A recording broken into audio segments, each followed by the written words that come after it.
Vasario 16-ąją policijos pareigūnams teko nekasdienė užduotis – įspėti ir suregistruoti gyventojus ir įmonės Lietuvos valstybės atkūrimo dieną neiškėlusius Lietuvos vėliavos.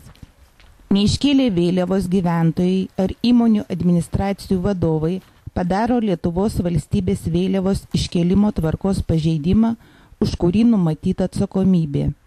Pirmadienio rytą vykdamas į darbą Vilniaus apskrities vyriausiojo policijos komisariato, Ukmergės rajono policijos komisariato viešosios tvarkos skyriaus viršininkas Aidas Dutkus pastebėjo, kad vėliavos iškeltos tik ant nedaugelio namų ar įstaigų.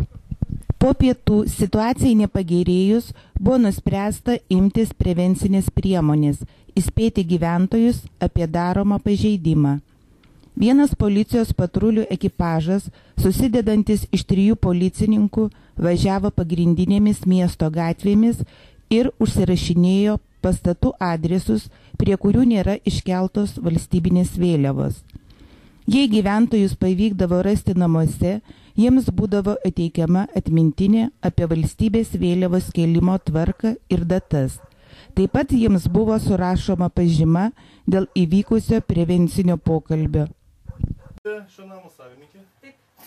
Norėjome jūs įspėti, kadangi yra vasario 16 diena, kaip ir valstybės vėliavos kėlimo, pagal kėlimo tvarką jūsų ant namo nėra iškeltos vėliavos.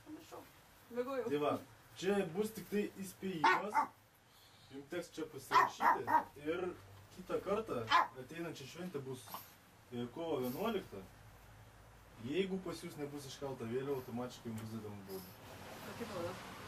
Jau čia bus, man atrodo, čia yra viskas surašyta nuo 10 iki 30 minutų.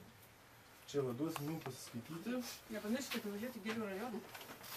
Ir kas ten bus? Ar ne vienos kalbės narys? Nu, žiūrėsim, čia surodytos gatvės, o čia pasirašykit. Čia jūsų vardas, pavardė.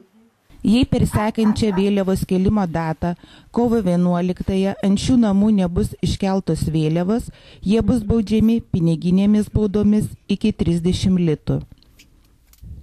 Gyventojai pas juos užėjusius policininkus sutikdavo nepiktai, teisindavosi, kad iškelti vėliavą tiesiog užmiršo.